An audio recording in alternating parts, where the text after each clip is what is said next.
गणेश पुराण के तृतीय अध्याय में वर्णन किया, बुधवार के दिन अगर अष्टमी पड़ जाए तो ऐसी कोई बीमारी नहीं जिसका इलाज ना हो पाए। कुछ ना करिए, हरा मूंग की कटोरी भर लो।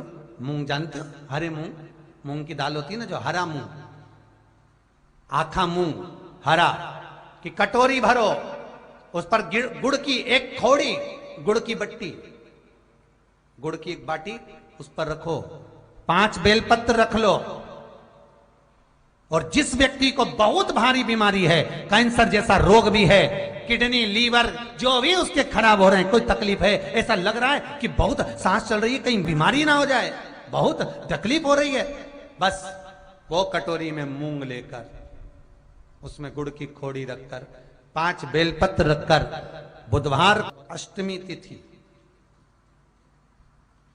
राधाष्टमी भी है, दुर्वाष्टमी भी है। दुर्वाष्टमी जिस दिन भगवान ने, गणेश जी ने एक राक्षस का संहार करा था और कश्यप ऋषि ने उनको दुर्वा दी थी, वो अष्टमी है।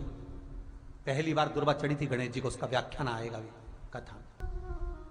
मूंग कटोरी में भरकर, गुड़ की खोड़ी रखकर, गुड़ की बट्टी, 5 बेलपत्र, जिसको बहुत बीमारी हो, दमा, श्वास, किडनी आदि का आदि बहुत बीमारी हो, 21 बार शरीर पर से उतार कर महाराज सीधे हाथ में रखकर नाम गोत्र खुद का बोलकर और भगवान से, गणेश जी से विनती कर कर अष्टमी तिथि के दिन, बुधवार के दिन उस कटोरी नहीं लेना, पुरानी कटोरी नहीं लेना, कोई कटोरी घर में नहीं हो, नई कटोरी, और उसको गणेश जी के मंदिर में पहुंचा दीजिए। गणेश जी के मंदिर में पहुंचाएं, गणेश जी के मंदिर में पंडित जी भी बैठे रहें, हाथ में मत देना उस कटोरी को, भले दरवाजे पर, चौखट पर, गणेश जी के राइट हैंड की ओर, आपका उल्टा हाथ होगा, गणेश जी का सीधा हाथ होगा, तो गणेश जी का जो राइट हैंड हो, दर्शन करते समय सीधा हाथ इधर आएगा, उस हाथ के वहीं पर, अर्थात जमीन पे ही रख देना, पर रखना भूमि पर ही। महाराज कैसी भी बीमारी होगी, अगर चलने में भी तकलीफ हो रही होगी, तो अष्टमी को कर कर देखना, 11 या 12 तक आपको अंतर मालूम पड़ जाएगा। एक निवेदन करना चाहूंगा, बुधवार के दिन अष्टमी है, दुर्वाष्टमी, जिनको शुगर की बीमारी हो, बीपी हो, उनसे निवेदन करूंगा, गणेश जी का दांत जो टूटा हुआ है, उस टूटे हुए दांत के भाग की ओर 5 दुर्वा, सफेद दुर्वा, पानी का जो जलाशय होता है, कुआं होता है, बावड़ी होती है, तालाब होता है, नदी होती है, वहां लगती है सफेद दुर्वा, 5 सफेद दुर्वा टूटे हुए दांत की ओर समर्पित कर दें। बुधवार के दिन, अष्टमी तिथि, दुर्वाष्टमी के दिन, दोपहर में ठीक 12 बजे वही दुर्वा 5 मिनट बाद उठा लें, और उस दुर्वा को एक एक दिन में सुबह खाली पेट एक दुर्वा को खा लें। महाराज आपका शुगर और बीपी लेवल में मिलेगा। जांच करना, आपके पास में जांच की मशीन हो तो अवश्य करिएगा। भाई शिव महापुराण की कथा कहती है, सतयुग में जो गणेश जी थे, सतयुग में जो गणेश जी महाराज का पूज्य भाव था, सतयुग में जो गणेश जी की पूजन होती थी, भगवान गणेश जी का उस समय वाहन था सिंह, शेर, और उनका नाम था विनायक। बहुत ध्यान से सुनना, श्री गणेश शिव महापुराण की कथा चल रही है, बहुत दिल से सुनिए उसको। शायद जो प्रसंग निकल जाता है वो वापस नहीं मिल पाता।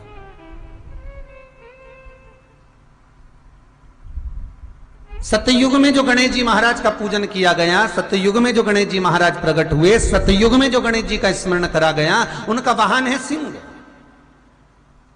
शेर पर श्री गणेश जी महाराज बैठते थे महाराज, और उनका नाम है विनायक। त्रेता में जो गणेश जी महाराज का पूजन हुआ, श्री राम जी महाराज ने त्रेता में आकर जो विनायक का पूजन करा है, श्री गणेश जी महाराज का स्मरण करा है। शंकर के शिवलिंग का पूजन जहां पर भगवान राम करते हैं, उसी के ठीक सम्मुख में अगर आप कभी रामचरितमानस का स्मरण करेंगे, राम दर्शन करेंगे, तो उसी के सम्मुख में श्री विनायक श्री गणेश जी महाराज का त्रेता में जो दर्शन कराया गया, वो महाराज मयूरेश्वर भगवान गणेश जी का नाम पड़ा। क्या नाम पड़ा है? Mayureshwar.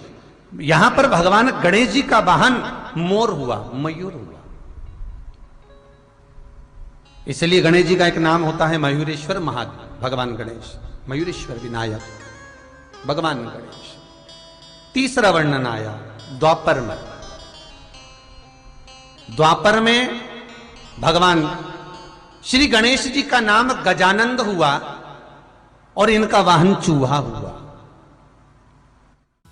Clinically proven PediaSure. Clinically proven PediaSure दे 4 गुना ग्रोथ इंप्रूवमेंट। अब पीडियाश्योर के 375 ग्राम पैक पर पाइए 110 रुपए की छूट।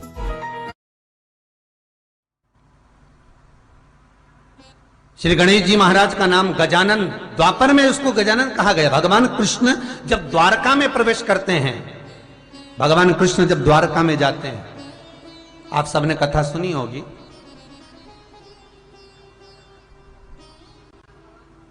आप सभी ने स्मरण किया होगा कि जिस द्वारका में भगवान कृष्ण विराजमान होते हैं, ये द्वारका मेरे कृष्ण की नहीं थी।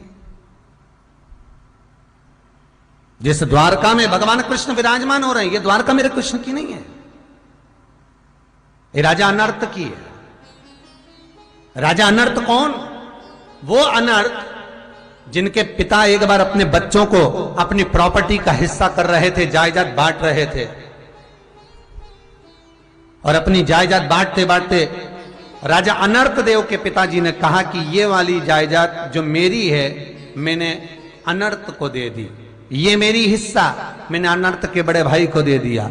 ये भाव मैंने अनर्थ को दे दिया। ये मेरी जमीन, मेरी भूमि, मेरा मकान, मेरी जायदाद।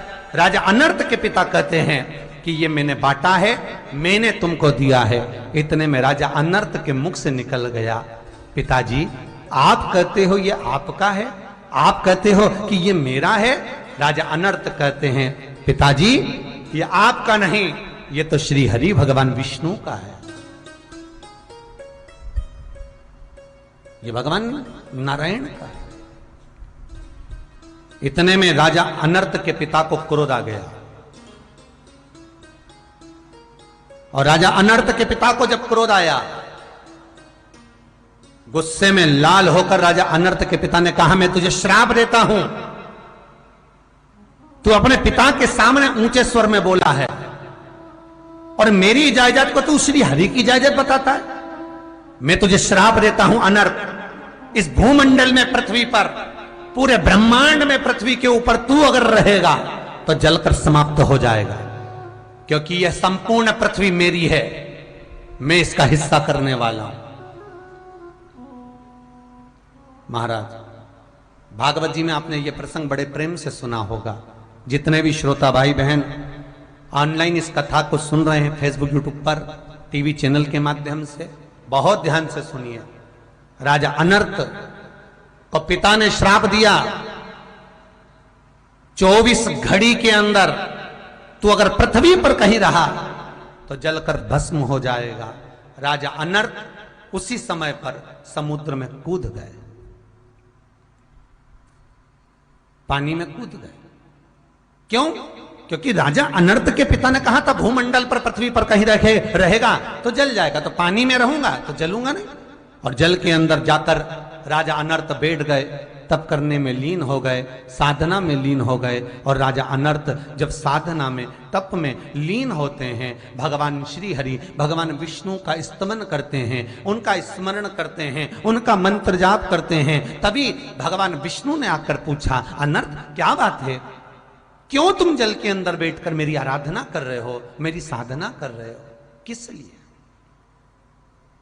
क्यों, क्या कारण है तुम्हारा?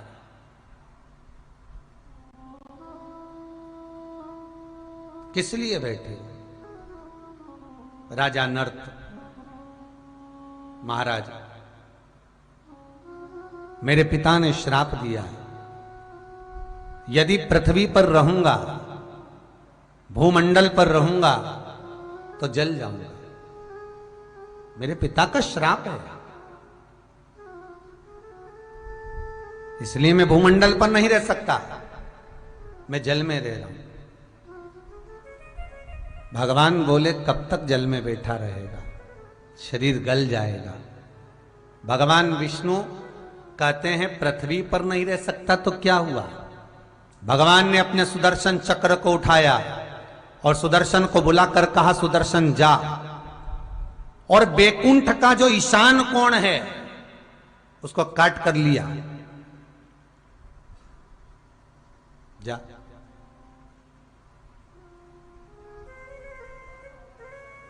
बैकुंठ का जो ईशान कोण उसको काट लिया और गया। सुदर्शन चक्र जैसे ही पहुंचकर बैकुंठ का चौथाई भाग ईशान कोण काट कर लिया और लाकर भगवान सुदर्शन चक्र के ऊपर वो बैकुंठ का हिस्सा रखा हुआ घूम रहा था। भगवान ने तुरंत उसको जल के ऊपर ठहरा दिया। जल के ऊपर ठहराया तो राजा अनर्थ से कहा, ये बैकुंठ का हिस्सा है, इसमें तुम प्रवेश करो, तुम इसमें रहो। जैसे ही वो बैकुंठ का हिस्सा समुद्र में रखा, पानी में डूबने लगा। जैसे ही डूब रहा था, भगवान ने अपना सुदर्शन चक्र फिर नीचे से दे दिया और उसको सुदर्शन के ऊपर लाकर ठहरा दिया।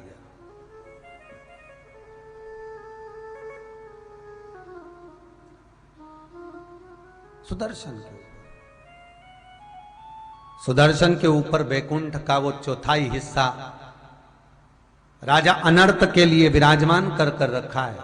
वो घूम रहा है, सुदर्शन चक्र जैसा घूम रहा है, वैसे ही वो हिस्सा घूम रहा है। राजा अनर्थ से कहा, तुम इसमें प्रवेश कर जाओ, भूमि पर रहने की जरूरत नहीं, तुम्हें पानी में ही रहना है, जाइए निवास करिए। राजा अनर्थ उस घूमते हुए हिस्से का द्वार ढूंढ रहे थे। 25 बार राजा अनर्थ ने आवाज लगाया, द्वार कहां, द्वार कहां, द्वार कहां। भगवान से पूछ रहा है, द्वार कहां, द्वार कहां, द्वार कहां। तब द्वार मिला, अंदर प्रवेश करा। द्वार कहां, द्वार कहां, द्वार कहां कहा तो उसका नाम द्वारका पड़ गया। क्या नाम पड़ा है? द्वारका। राजा अनर्थ उसमें रह रहा। अनर्थ के बाद में उसके पुत्र रेवत का राज्य आया, जिनकी कन्या का नाम था रेवती। राजा रेवत ने विचार करा कि मेरी बेटी का विवाह करना, पर विवाह तो करूंगा पर वर ऐसा होना चाहिए जो इसके बराबर का गदा युद्ध में प्रबल हो। अब गदा युद्ध में प्रबल हो तो शनि महाराज भी गदा युद्ध में प्रबल थे, यमराज गदा युद्ध में प्रबल थे। सारे के सारे रेवती से विवाह करने के लिए आए और माता रेवती गदा युद्ध में शनि महाराज को, यमराज को मार मार कर भगा देती है। अब रेवत को चिंता लग गई। भगवान शिव के पास रेवत जाते हैं, भोलेनाथ से जाकर निवेदन करते हैं, हे शंकर, हे त्रिकालदर्शी, हे कैलाशी, हे अविनाशी, कृपा करिए, करुणा करिए। आप कृपा करेंगे तो रेवती का मंगल विवाह होगा। शंकर भगवान ने उसी समय रेवत से कहा, रेवत आप ब्रह्मदेव के पास जाओ, क्योंकि ब्रह्मा ने सबकी लेखनी लिखी है। कौन कुंवारा रहेगा, किसका विवाह होगा, कौन कब मरेगा, कौन जिएगा, ये ब्रह्मा ने निश्चित कर रखा है। हमने ब्रह्मा को कार्यभार सौंप रखा। जाओ आप। राजा रेवत ब्रह्मदेव के पास में गए, ब्रह्मा से जाकर निवेदन करा, ब्रह्मदेव मेरी बेटी रेवती का विवाह करना है। रेवती का विवाह? हाँ, तो आप एक काम करो, बलभद्र जी से कर दीजिए, बलराम जी से। ठीक है महाराज। तो रेवती कहां सतयुग की और बलभद्र जन्मेंगे द्वापर में।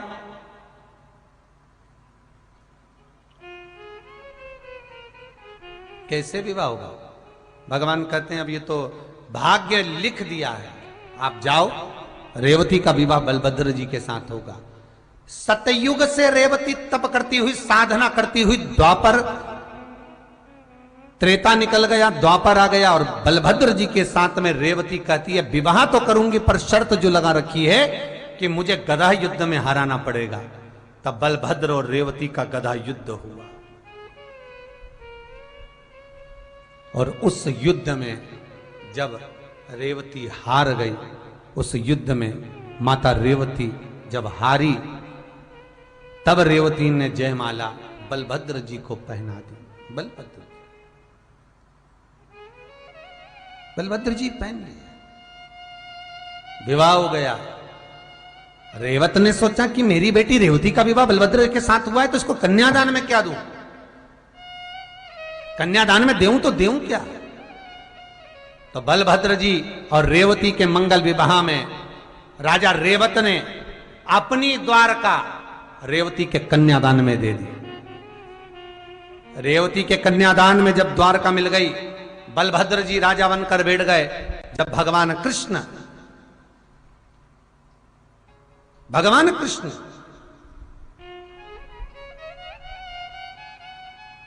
जब रुक्मणी के साथ में विवाह कर रुक्मणी को भगाकर जब द्वारका में लेकर आए, तो ब्राह्मणों ने कहा कि यहां रुक्मणी जी का कन्यादान कौन करेगा।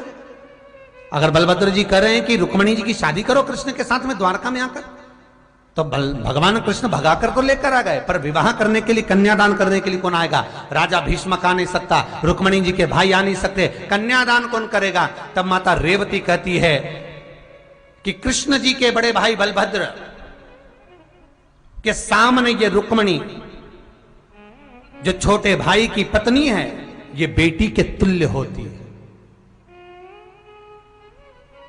क्यों ना। रेवती कहती है कि बलभद्र और हम कन्यादान कर दें, और रेवती और बलभद्र रुक्मणी जी का कन्यादान करते हैं। तो रेवती ने बलभद्र जी से पूछा कन्यादान में क्या देंगे? बलभद्र जी बोलते हैं मैं क्या बताऊं कि क्या देंगे, तू बता कि क्या देना है। रेवती कहती है ये द्वारका कन्यादान में रुक्मणी को दे देते हैं, कृष्ण को दे देते, अपन मथुरा के राजा और कृष्ण द्वारका के राजा। इसलिए आज भी मथुरा के राजा हैं भगवान दाऊ जी महाराज, ब्रजमंडल के राजा, और कृष्ण राजा हैं द्वारका के। कृष्ण राजा हैं द्वारका के। यहां शास्त्र कह रहा है द्वापर में भगवान गणेश जी महाराज, विनायक देव भगवान श्री गणेश चूहे पर बैठते हैं, और इनका नाम गजानंद है। गजानंद नाम का स्मरण किया भगवान कृष्ण जब जिस समय पर जरासंध के साथ युद्ध लड़ते हैं और काल्यावन भगवान के पीछे भागता है, मुचकुंद को भगवान अपना ऊपर ना उड़ा देते हैं, और भगवान कृष्ण मुचकुंद को ऊपर ना उड़ाए, और तब काल्यावन ने आकर लात मारी। मुचकुंद के नेत्र द्वारा जब काल्यावन जलकर भस्म हुए, तब भगवान कृष्ण जब द्वारका में प्रवेश करे, तो सबसे पहले प्रवेश करते समय भगवान कृष्ण ने द्वारका के दरवाजे पर श्री गजानंद महाराज का स्मरण करा। इसलिए आज भी द्वारका के गेट के पास में श्री गणेश जी महाराज का मंदिर है, आज भी।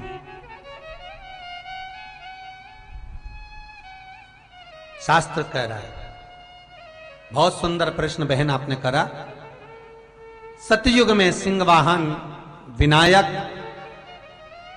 त्रेता में मोर वाहन मोर ध्वज,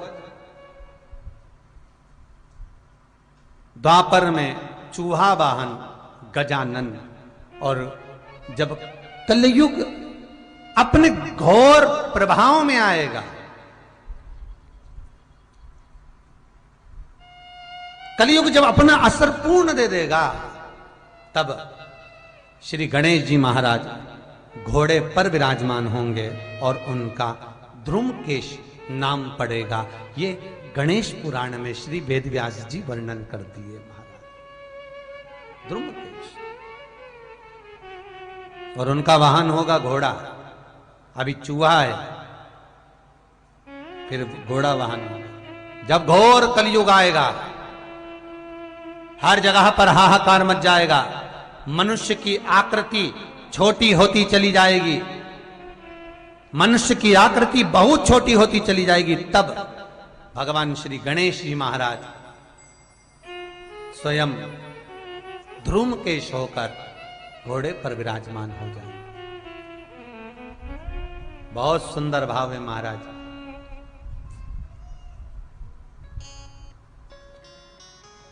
शिव, गणेश, कार्तिकेय का जो नाम कीर्तन है, नाम जाप है, वो जीवन का सुख देने वाला,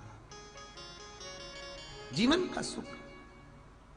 तो प्रश्न करने वाले ने गलत प्रश्न नहीं किया है, बिल्कुल सत्य प्रश्न है। और फिर निवेदन करूंगा, 33 कोटि देवता हमारे सम्मुख में विराजमान है, ये हमारे ऊपर है, हम किसको भजें, हम किसका स्मरण करें। बस भाव आपका होना चाहिए। किसी देव के रूप में हमारे 33 कोटि देवता, ना तुम्हें किसी पीर पैगंबर की दरगाह पर जाना है, ना किसी के पास जाकर धोख लगाना है। आपका 33 कोटि देवताओं में से जिससे आपकी अच्छी पटे उसको पटा। राम से पटे राम को, कृष्ण से पटे भगवान कृष्ण को, शंकर से पटे शंकर को, गणेश से पटे गणेश को, जिससे तुम्हारी अच्छी बने उसको बना। पर डोलो मती रहे, बार बार नहीं डोलना अपन को। इधर उधर मत डोलो रे, शिव शंकर के होलो रे। क्यों डोलो? कभी यहां कूद गए, कभी वहां कूद गए। हनुमान जी के पास 15